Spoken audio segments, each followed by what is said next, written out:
I want every Boxtroll gone. Let's go!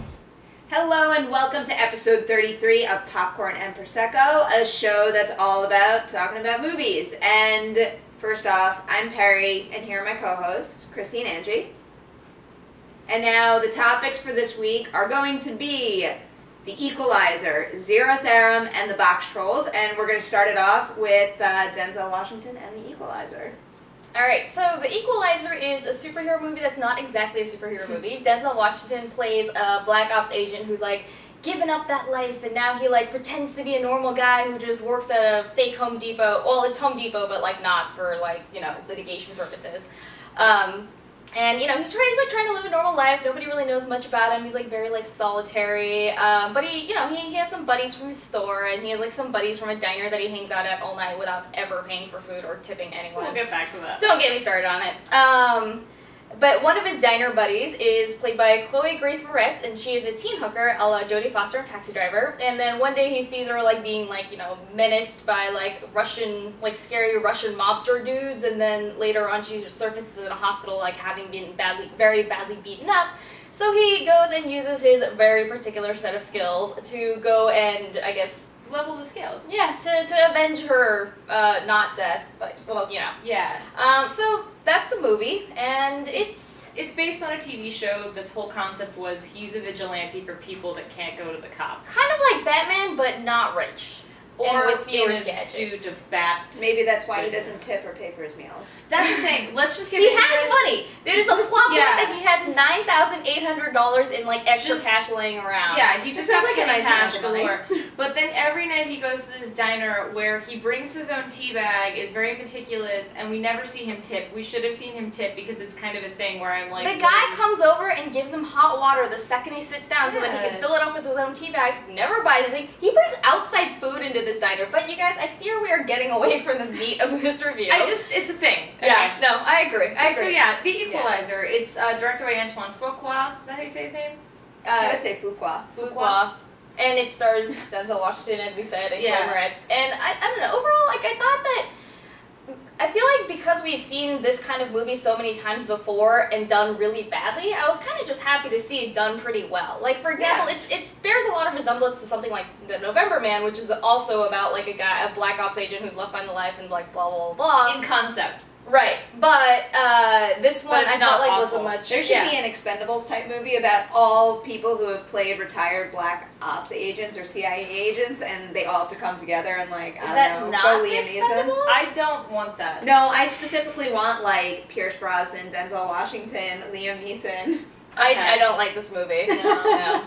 Oh, I meant the theoretical movie. The Equalizer I actually did like. Like, I thought it was pretty decent. One thing that I thought that it does better than a lot of... Because we were saying how it's, like, kind of like a superhero movie, but not. And one thing I thought it did better was that, unlike a lot of those, you actually see how his actions affect normal, everyday people. Because in most superhero movies, it's, like, all, like, played out at a very high level where it's, like, superheroes and supervillains and, like, saving the world, but, like, the only actual normal people you see are the extras that are just kind of, like, scrambling around in the aerial battle sequence that inevitably comes at the end. But in this one, like, you know, it's because he's, like, actually friends with, like, normal people and, like, he, like, tries to help them, you actually get to see that, which I thought that was a nice change of pace and something that I wish that other movies would think of more. How was Chloe Moretz? Because right now I can't stand her. I thought that she was alright. She's in it. She's That's not the answer I bad wanted. and she's not Yeah. good. They don't really give her that much to do. Yeah, like, it's so weird that she's in it just because it's such a small role. It's just, what was the point of this, you know? And especially because they rewrote it to make the character younger so that she could play it. And it just feels kind of lazy that it's younger. Like, there's no relevance to the character being younger. But it does make it just feel like it's a Jodie Foster Taxi Driver thing. I mean, the action in this is great. Denzel Washington is still really convincing as, like, a devastatingly violent man. He's someone that, like, okay, so the character, when he's, like, trying to be normal, he's not just normal, he's, like, the blandest, most, like... He's very he funny when he wears, says, like... they're like, where do you come from, Robert? And he's like, I was a pip. It's in the trailer, and it's actually really funny. Like, that works. Yeah, but, like, he's not just normal. He's, like, wearing, like, dad chinos. He, like, wears, like, polo shirts buttoned all the way up. Yeah. And And still yet- is intimidating in the scenes he needs And to I be felt like intimidating. That's Denzel skill. was so perfect for that. Yeah. Like, who else could pull off that a weird, bizarre combination of like incredibly menacing and badass and tough, and yet like everyone's like dorkiest friend's dad. Yeah, that's true. I don't think they put, I don't think Liam Neeson gets put in dad jeans in movies, and there's like a reason. No, he like still kind of looks tough. Like Yeah. Denzel Washington, it's weird because he looks incredibly dorky, but also incredibly badass, Yeah. and he pulls it off very well. My issue with this movie is just that it's very long, and like the last act of the movie just goes on and on and on, and then when it's over, they're like, and a coda to set up a sequel, and you're like, no, we know. What's the runtime on it? Over 2? It is over 2, isn't it? Is it? I think so. remember. I'm glad I picked the other movie, not this one then. It's fine, it's fun, I'm glad I saw it, but like, you know, it just kind of toward the end, I was like, no, I get it, we can do this faster. But I like, who's the guy that played the villain? I like the guy who played the villain. Martin Sokis? I don't know how to say his name. I don't either, but he was a lot of fun. But I mean, this is a fun movie. When I did this episode, they flat out said it was set up for a franchise, which obviously it is. Of course. Though Denzel's denying that, but whatever. Anyway, but like, I think that, you know, this is poised to be a big hit this weekend, or at least a modest hit this weekend, so we could see an Equalizer 2. I'd be game for that. It's a fun character. Yeah. But I'm gonna have to see it eventually. Yeah. And if they do that, what I hope is that they don't. I don't want it to. I want that. If there is a sequel, which there probably will be, I hope it doesn't get too bogged down in mythology. Because I thought that was one of the things that this movie did really well. It's relatively like lean. It's a. You know, We don't totally know where he comes from, and I'm fine They with that. tell you like enough about him that you're like okay, I get who the guy is, but we don't have to like watch his parents get shot in an alleyway or anything. So you know that was nice. But yeah, I think so. Equalizer, I felt like Yeah, it's overall, fine. yeah. I mean, if you like that kind of movie, you'll probably enjoy it. If you don't, then this is not going to be the movie to change your mind. It's a solid action movie. It does enjoy being rated R, which I always appreciate movies that really are like, yes, R. Like, it is violent. It is violent, and there's actual blood, which is the difference between a lot of so many PG-13 action movies are incredibly violent, but there's like no blood, effectively any stab. I like this. There's a lot of blood It was in fun. this. It was interesting. The plot gets a little convoluted, but overall, it's a good time. I'll It's probably solid. see it. Yeah. Based on this review. Yeah. Thank you guys. Perri was busy doing child eater stuff, so we didn't bully her into seeing every movie this She week. saw I enough was blood. really disappointed though that You the did screening want to. happened to be Yeah. that night because I did want to see this. She saw enough fake blood without That is seeing true. the Well, let's Equalizer. move on to true. something you have seen. Okay. So next we're going to talk about Zero Theorem, which is an expansion this week. It actually opened last week. But it's the latest from Terry Gilliam, and it's another dystopian movie, and in it, Christoph Waltz plays a guy named Cohen Leth, and he is a man who is waiting, like literally waiting for God to call him. He wants to know what his purpose in life is, like on the telephone, he wants God to call. And so he's doing everything in his power so he can be home when God calls. And it leads him to get assigned the Zero Theorem at his office by management, played by Matt Damon in a role that is just amazing. It's Matt Damon as Ted Danson. And he ends up getting kind of caught up with this, also, not teen, but young prostitute named Bainsley, played by Melanie, I don't know how you say her last name, the French actress, Thierry, or Theory, something. Sure. And it's very existential. It's about, you know, what does the world mean, what does life mean, and all that kind of thing. But in a Gilliam vein, so there's weird visuals and there's goofy jokes and there's a church called Batman the Redeemer that is just kind of not a plot point, just kind of there for you to enjoy. And I friggin' love this movie. It's a movie about like it's a heartbreaking movie because it's about this guy who just like is, you know, it's pretty clear that Gilliam doesn't believe in like, you know, in the afterlife. And so it's about this guy who is like searching for purpose, and he's obsessed with finding a purpose in life, but to the point where he's like kind of missing out on stuff going on in his own life. But you actually didn't mention that one of the parts that I loved, which is that one of the other buddies he makes in this movie is management's it's management's son. He's like a teen prodigy hacker kid, and played by Lucas Hedges, and I thought he was wonderful. Yeah, like, he's he was great. like, he was from he is in Grand Budapest Hotel, but just for a moment. But he's from Moonrise Kingdom. He plays like the bully. Yeah, That's, like, mean he's to- the mean kid that gets shot, right? Yeah. Yeah. Or stabbed. He was one of my favorite parts about this movie. That's kind of where I started to turn and enjoy it more, because for the most part in the beginning, I had a really, maybe it was just my TV because I watched this on VOD. I had a really hard time understanding what a lot of people were saying, and at one point I turned my closed captions on just so I could see what it was and read, but then I turned it off. I was trouble with, I had a little bit of trouble of understanding the actual dialogue, especially because they kind of speak in like, they use terminology that is like made up for the movie that isn't real, but like, I don't know, it just, I thought the performances and like the, you know, his direction was good. I was getting what was happening, but when you put me in like a dystopian world with all these different rules and all these new things that are happening, I want to be able to understand every little detail. So at the beginning, for probably most of the first act, I was very frustrated with the fact that I wasn't able to do that. And then all of a sudden, these more like human qualities and these relationships that I could relate to started popping up. And then I'm like, all right. And Christoph Waltz's character, at first, I mean, he's too weird to live. He's so abrasive, and I was just not into him at all. And then slowly, like, I loved when he like had pizza. That made me really happy. It's very different from the Wetlands pizza scene, just so we're clear. This one's... You had to bring that back to my mind. Sorry. No pizza for me anytime soon. Anyway, moving on. Yeah, that's the thing I like about it. What's funny is that Terry Gilliam has repeatedly called this a tragedy, and the ending is ambiguous, but like I like the ending. It's not. It didn't seem tragic to. It's not like a happy like everything's fine. God called. We're going out for drinks later. We're cool now. It's not like that. But but like in the end, it gets to a conclusion that I found pretty satisfying. I like the ending. My favorite part about this whole movie is that there's a little rat in his house that like sneaks food away into his hole, and I really enjoy that. That would be obviously that is your favorite. I'm gonna really freaking cute. There's a lot of great actors in this where you'll be like, oh, like Gwendolyn Christie from Game of Thrones is in it, and like Ben Wishaw's in it for like 2 seconds. Yeah, like, and Peter Stormare, who has one of the best visual jokes in the movie in that he is a doctor wearing rubber gloves that are fingerless. Enjoy that. But also, my girl Tilda Swinton is in this movie. And she's funny. I like She just showed up and I got so happy, and she's really funny and weird. She kept reminding me of her character in Snowpiercer, though. Like, I kept hearing that voice. Similar in there, But and I really liked the actress that we can't pronounce her name. Yeah, I really enjoyed her. Like she felt really like real to me, and part of that world. And she made me want him to be with her, which I think I needed. But I thought that her character was just like underwritten. Like she's just kind of like this like. I know we're like all tired of this phrase, but like she's like a manic pixie dream girl type who just kind of like comes bursting into this like the life of like some like, you know, very like in his shell introvert and like just like, you know, upends everything, but she gives him joy. And the like, manic pixie dream girl is so often kind of like sexist or like sexless or virginal. And Bainsley is not. Bainsley wears latex. Bainsley has a live sex chat. Like Bainsley is funny and weird, and I love her. And I actually saw their Facebook page, Theorem's Facebook page, tweeted that somebody like pulled together what you would need to make these costumes to be a couple's costume of Bainsley and Cohen. That'd be a great costume. Wouldn't that be hilarious?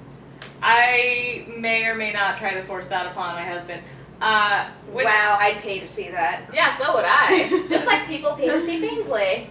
We brought it around. Hey. I liked it. And there's also a really good use of this really pretty cover of Freak by Radiohead. I don't remember who sings it, but it's like a girl singing it. It's really lovely. I love this movie through and through. I loved all the pieces. I'm a big Gilliam fan, and this felt like another interesting version on his dystopia, and I just ate that up. And if you're interested in more about Terry Gilliam, I did an interview with him on Cinema Blend. It's like 10 minutes long, and he's really funny and weird, and you should totally watch the video because he's hilarious. I feel like I just need too many facts. And I'm like too logical because I was noticing this at New York Film Festival. Like, I can see is it just me, or can I not appreciate movies that don't like give you a straightforward narrative? I think you're right. I think you have a preference for movies that like, you know, are a little bit more straightforward. Yeah. And kind of like explain things a little bit more I think thoroughly. so. And that's Having sat next to you through a couple of art films so far at New York Film Festival, and you know, I accurate. happened to watch this movie right after seeing 2 New York Film Festival movies that I won't mention here that were very frustrating. Like, I had a very hard time sitting through them because like I'm watching something and it's just like, why am I watching this? I don't get it. Yeah. But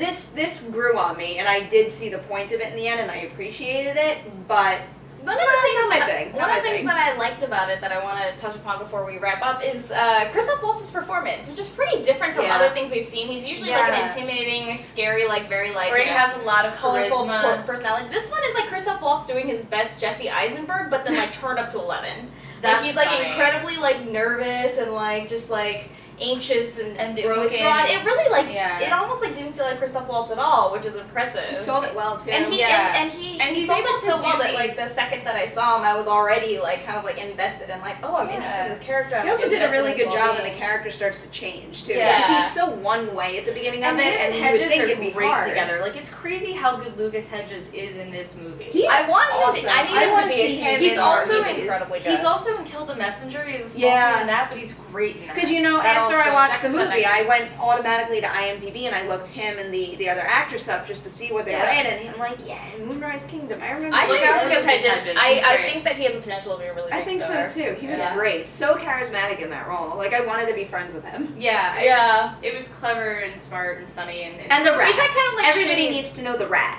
Also, I forgot to mention, Cohen lives in a church that was on fire and that never got repaired. Yeah, that's subtle. And yeah.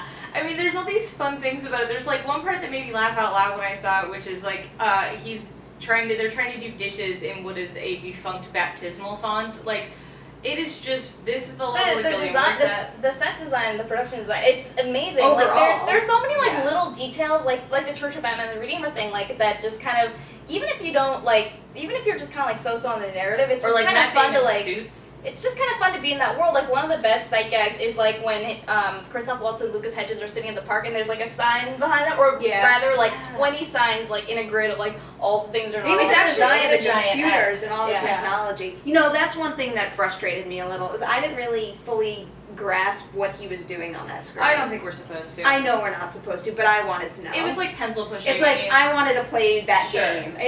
It frustrated me that yes, it's like pencil pushing and probably mathematics that I can't understand, but at the same time they presented it as though it was a game. So it's like I want to play and I couldn't play, and that was frustrating me. Alright, I can It understand doesn't that. sound like a game that gives them much joy. No. So, overall, would you recommend Zero Theorem? I would, but with the not to everyone. Like with the understanding that this isn't the kind of movie that everyone's gonna love. Yeah, But I like guess if I'd you're agree. the kind of person that like if you're the kind of person that thinks it sounds interesting, if you like Terry Gilliam a lot, like if you're interested in like fantastical dystopias, then yeah, go check it out. If on the other hand you need something to be a lot more like straightforward and like a little bit more like toned down and less weird, then maybe not the movie for you. I think I'd probably say the same exact thing. Like it's not a bad movie by any means, but it's not a movie for me. For that reason. I freaking loved it. I think you should see it. So, there's that. Just put it right out there, why don't you? That was my Planet of the Games. That was like when Angie and I were like, meh. You were like, see it. It's amazing. Yeah. Alright, we're even. Now on to a really, really special one. This might be one of my favorite movies. Yeah, of the year, yeah, too. Oh shit. I'm convinced it happens down here. I think Because it's it in does. between. We but should I'm a explain lady. what it is, Perry. Okay, so we're about to talk about the Boxtrolls, which I kind of just said it is one of my favorite movies of the year now. Me too. It's an animated too. movie from Leica who did Paranorman and Coraline, and this thing is fantastic. I've been following this one like a crazy person for like months and months now because I adore, obviously people probably know, I adore cute little creature type characters, pet-like characters, and this movie has some of the best ones I've ever seen. It is about a little boy named Eggs, who is voiced by Isaac Henson, right, yeah, from Game of Thrones. From Game of Thrones. There you go. And when he's a baby, he's taken in by these creatures called the Boxtrolls. And now up above, the Boxtrolls have a really bad reputation. They're perceived as monsters that like do terrible things and like rip your face off. And Elle Fanning's character. I mean, they talks are about that. thieves. We need. I To guess. they are They're- thieves. they're They seem to mostly take garbage. They're harmless Yeah, thieves. they're though. They're harmless. not gonna like go and take your jewelry. They or steal anything. stuff to tinker. It's exactly. And it's Yeah. mostly stuff that's like in scrappy. But anyway. So little baby Eggs goes to live with the Boxtrolls, and he grows up there wearing a box, so he thinks he's a Boxtroll. And one day, it gets to the point where the bad guy in the movie and his henchmen have taken so many I like don't even know if I should go into the cheese thing, because that's like so much plot. But fine. so there's a bad guy, and he's got his henchmen, and Archibald Snatcher. he wants to steal all the Boxtrolls to clear like the town of Boxtrolls entirely, because if he achieves that, he gets to wear the white hat, Which And is the- like- it's like Basically, the it means biggest he gets thing to there move up is. a class. And then Yeah. he gets to do cheese tasting, which is like an incredible achievement for him. Anyway, so We he's should have bought he's cheese. stealing the Boxtrolls, and eventually they come to realize that there's so few Boxtrolls left. So Eggs tries to get the remaining Boxtrolls to like stand up for themselves and rescue the others. And you know, like what they do is when the bad guys come around, they just hide in their boxes, and when anything scary like happens, a turtle, that's they what just they kind do. of like fold themselves into their little So like, he boxes. really needs to like inspire them to stand up for themselves and save everybody, and that's what the movie is about from that point on. Yes, and that's totally true, but we left out my Elle favorite Fanning. character, who's voiced by Elle Fanning with a pretty good British accent, Winifred Portly Rind. She's the coolest person ever. She's the rich girl who lives She's like at the top daughter of of like the mayor or yeah, something. she's basically she's the rich girl, and her dad ignores her, and she's obsessed with the Boxtrolls, and she's a really ghoulish imagination. Basically, when I watched this movie, I was like, if Kristy and Perri had a baby, it would be this girl. Little Like, bit, make half little bit. Kristy, half Perri, mash them together. She views Make the her be voiced by Boxtrolls Elle as Fanning. though they were like slashers in a horror movie. Yeah, And then exactly. she's disappointed when they are not that. Like you meet her when she's looking out her window looking for them, and then she says to herself, "I bet they want to eat my face off." And you can kind of tell she likes the idea of that. Not that she's a masochist, but like she likes this imagination. She's like a kid with like a big imagination Yeah. and who's like kind of like latched onto like she really likes. and she's the also horror really of the girly, Boxtrolls. which Yeah. I love, because a lot of times if a girl in a movie likes horror movies or something, they feel the need to make her like outwardly weird. But there's a whole theme in this movie that people like your appearance doesn't define who you are. And so she wears very frilly dresses and has no problem with talking about bones and blood and monsters, and like I love her.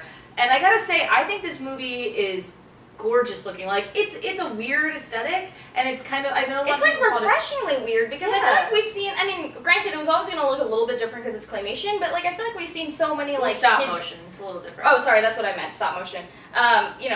We've seen so many like kids movies, especially like the CG ones, where like they all start to look kind of the same. So I Yeah. loved how like strange that they are. Like they're not afraid to There's make the so characters much kind of like detail ugly. too. Yeah. It's incredible. They use like that, colors you wouldn't. What is it expect. called? Cheese Bridge? Yeah, There that's is the town. so much freaking detail. Like you could freeze frame anything in that movie and find a million different little components. It never amazing. feels like anything less than an entire town. But I want to talk about my favorite part, which is that there's a subplot Don't where bite my toes. there's who me? He's gonna bite my toes. We're talking about the cat. I'm not gonna bite her toes. The I'm not a- Boxtrolls would bite The your box toes. trolls, right? No, they wouldn't. With My their favorite mouths. My favorite part is so the henchman there's the villain and he has these two henchmen, one voiced by Richard Ayoade and the other one voiced by Nick Frost. Trout and I don't I'm know. impressed, but They're you saw it both fish. twice. Fish and trout, I think, are their names. No, No, those Fish are is the box Boxtrolls. trolls. Oh, you're right. No. Fish and Anyway, Shoe are we'll just call it Boxtrolls. Richard Ayoade and Nick Frost, and they have this thing where like Tracy Morgan's another one, but most of the subplot is about the first two, and they have this thing where they are pretty sure they're the good guys, but they're like starting to They're like doubtful. yeah, they're like, oh, we must be the good guys. We're totally the good guys, right? And it just like becomes this like kind of like minor subplot that plays out sort of in the background where they're like slowly realizing I've that never maybe seen they're the that bad before guys, in and a I'm like, movie. it's so I've rare never to seen see that kind of awareness. And I thought that was an incredibly like it's incredibly smart message. It's like smarter than a lot of stuff that we It's get in just entertainment sophisticated, aimed at adults. Like how Yeah. many comic book movies even go in that like there? And like, because And how those many are times older have you people. wondered, like, people who are just henchmen, are they just stupid? Do they just follow this person for no reason also, at all? it's great. I saw it again on Thursday at the Museum of Moving Image showed it, and there were children in the audience this time. It was the first time we saw it. It was just some adult critics seeing it. And there was a kid near me like working it out, and he didn't have an inside voice, so like I could hear him going like, "Wait, why do they not think they're the bad guys?" And the dad's like whispering like, "Well, because they think the Boxtrolls are monsters." And he's like, "They don't understand the Boxtrolls." And I was like, "That's exactly it. Like it's cool that that's something that like is presenting to children." And there's like all these really great messages in the movie, and about family and And, about like, when they- identity. And yeah, like they're not bad guys, like they're just bad guys and that's it. They're bad guys because of like the decisions that they've made and the actions that they take. And the also best part some of is the like good then guys they are can like kinda start to then they can like start to it makes being a bad person like a choice that you make and not just like you're a bad guy doing a bad thing. Exactly. It's very And much as you like pointed out, like not even all the good guys. Like there are people who are totally neutral. Like Yeah. Winnie's dad is like pretty much neutral. Like he's not a good guy. He's He's just not a a bad bad guy. dad. Really. yeah, he's a bad He's a dad. very He's a neglectful bad mayor. Yeah, he is. He's a There's some horrible jokes mayor. in that like kids aren't gonna care about, but there are jokes in that adults were like full on losing their shit about on Thursday because it's just like, oh man, politics. But yeah, not like politics, but just when people in charge don't seem to care about anybody else. Anyway, anti-authoritarian, which is funny actually because I saw Boxtrolls after I saw Zero Theorem, and I was like, oh yeah, these are similar. Like they're dystopian. They're about class structure and how it's problematic. I can see that. I get it too. Yeah. We need to talk about how freaking crazy and weird this movie is too, because there are some animated movies that would never dare touch some of the and ideas and give away scenarios the of this third thing. thing. Holy shit! I could not believe when that happened. There's I'm a moment no where way. it's just like, no way. It's like what? you see them perfect. going there, and then all of a sudden it just happens. But and yeah, it's but like, you think that's not gonna never. happen because this is a kids movie. It's not like we're not Nobody saying does. it's not like crazily like graphic or sexual or No, violent or anything like that. It's just done- that it goes It's farther. like it's just perfect. one of the most absurd scenarios Yeah. I've ever seen in It my was life. another But it It goes works farther so in a freaking strange. well. It goes farther in a weird direction than you Yeah. would expect. Like you're like, And it's surely there's a beautiful. limit to how weird it's funny, gonna get, and then but it just no, keeps going. no. I think it was Screen Crush ran an interview with the directors where they talked about that moment. And again, I don't want to give away the moment, but they said that adults want redemption, kids want justice. And it is a moment That's of funny. justice, and it's beautiful. It is. That's a special moment. It I is just want to talk about the special. Boxtrolls too, because The like designs. I want one. They, Yeah, I want they're one. great. And it's like They're also Dewey's gonna be a Boxtroll for Halloween, and if I manage to pull it off, where I at least get him You in were the talking costume to like take one picture, I will share it with everybody. Does this mean It's that I have going to dress up happen. like the Equalizer now? Because you're gonna dress up like Zero Thim. You're gonna dress up like Boxtrolls. It'll be a very special Do I Halloween have to be episode. I'm not Denzel dressing up as Washington? a Boxtroll. He's gonna be a Boxtroll. I don't know if I can actually put myself into a latex I thought you were nurse gonna suit. be Hunger Games. Maybe I'll be Cohen. I think I am. Anyway. this is There a will be a caution for Halloween episode where all of this will It happen. could be anyway at the same time. But and another thing that's great about the Boxtrolls themselves are they have this like language that is almost entirely created by D. Bradley Baker, who Have you seen that featurette? That's a great featurette. Well, actually, the directors talked about it at the Museum of Moving Image, and they said they actually came up with a language Yeah. that was effectively. They said it sounded too much like Klingon, but that D. Bradley Baker just does his own thing, and they're like, that was infinitely It's better. incredible watching the two Well, of them he's- just like communicate Yeah, together. well, Him D. and I Bradley- forget the other guy's I name. do too, and he's a big deal too. But D. Bradley Baker is like a huge guy in voice acting, and like if you were a fan of Avatar: The Last Airbender or Legend of Korra, he does almost every animal sound in those shows because that's just he's incredible at it. And like it's funny because like Fish says maybe 3 actual words in this movie, and the rest is all like whatever. And it's Yeah. like it just gets you. It's just, It does. I knew I I was love in them trouble. all. I love the Boxtrolls. There's a moment very early on where there's like a sweet moment between Fish, who is like Eggs' like primary caretaker, and Eggs, and like it's in the beginning of the movie. It's a happy moment, and it was so moving that I like almost started crying, and I was like, I'm done. Yeah, I wish they had like a lineup of all the Boxtrolls. I just want to see them all like in their form and like. like 'Cause there were so many. They were Well, there great. were so many, There's and I was like mint trying. and herbs and oil. They're all named I for wanted what's on their box. I like the oil can. He's I the like one that Knicker wears can. his hand Oil on the can's top the of his little head. one. Yeah. I like Knickers with his little panty I like lockers. Shoe. Yeah, She she's was good. She's good stuff. It's so crazy how they all have such distinct personalities too. Like Yeah, they every do. single one is different. There's they a all have a little different talent, a engineering different team. like way of speaking and acting. It's So really smart. wonderful. It's like It's very funny too. Like, Yeah, I so think we're funny. making it sound like more serious. What my than, like, line? doing it. What was my favorite line? Oh, there's one part where when he's trying Private. to teach. Yeah. You It's, gave away the punchline. Oh, all right. I'm not gonna spoil it, but there's Yeah. there's this one scene, and it's like before they go into a party scene. You can actually watch some of the party scene online, but right when they're standing on the stoop of this great mansion and they're about to go in, I want to. There's like 5 jokes, like one after the other, and it's got that effect where first you're giggling at the first one, then another one hits, and you're just like you can't stop laughing. It's great. The dance number scene is amazing. Where just Yeah. the way the visual gags. There's so many good visual gags. And the voice acting. I feel like we should talk about before we Yeah. talk about this episode. It was spot like on. it's like Ben Kingsley is in this, but it's like there's all these great voice actors, but none of them are doing. It's not like Disney movies where it's actors doing the voice that you know them for. No, it's got like You would Tracy never- Morgan in a British accent. Yeah, I you didn't know would it was never him until the know. credits That was the rolled. thing when the credits roll. It was funny because I saw it again with you You- guys, and then again with like the public, and like you heard all these people going, "Oh." The only reason I knew it was Tracy Morgan is because someone said, "Watch out for Tracy Morgan," and the second I heard him, I'm like, yes. There you go. It's really You guys funny. nailed it. They did such a great job casting this movie. The voices are just dead on, and like it creates such a unique world. And like I think like this is like my Frozen where I just want to keep watching Yeah. it again and again and again. Like, I adore the Lego movie, but when the Academy Awards roll around, I am rooting for this. This is special. I don't know. This is special. Oh no! I flat out call this the best animated movie Yeah. I've seen this year. I love I'm this. so I like Lego Movie. I love Really? this. I No. really love both of As them. much as I love Lego Movie, this is just like an explosion of creativity that I've never seen before. Yeah, I've not. I mean, like I can compare it to live action movies, like in aesthetic and stuff, but I've never seen an animated movie like this. That's true. It's just Huh. incredible. But I I do think. like Lego. So I'd say clearly we recommend this. Yeah. Yes. Oh, Oh, that's what they do when they I'm like going things. like this. Oh, this is Well, what. that's a pleasure to meet you. Yeah. That is how you greet people now. We should have opened with this. We should have opened with this. Damn it, we should We have. gotta do the episode all over, guys. Bring on the tape. Sorry, Dewey. Alright, so clearly we recommend that one. And with that, that is the end of this episode. Thank you guys so much for watching. You can follow along all the time. We are on YouTube. We are on Facebook. We have our own website, popcornprosecco.com. Catch us on Twitter at popcornprosecco. And then, of course, iTunes as well. Please review us. Subscribe, Yeah. review, No, you comment. We need Rate and everything. review us. We'll read it on the show. Hey, yeah, there's incentive. We'll do it. And also, you can find all three of us on the internet as well. Kristy? I'm at Kristy Puchko on Twitter, and you can find highlights from my works. I write for a bunch of places at decadentcriminals.com. Angie? You can find me on Twitter at AJHAN, and you can find my writing on slashfilm.com. And I'm on Twitter at Nemiroff, and you can catch my writing on Collider.com. So that's it for this time, and we will see you next week. Thank you for joining us. Thank you. Off with box.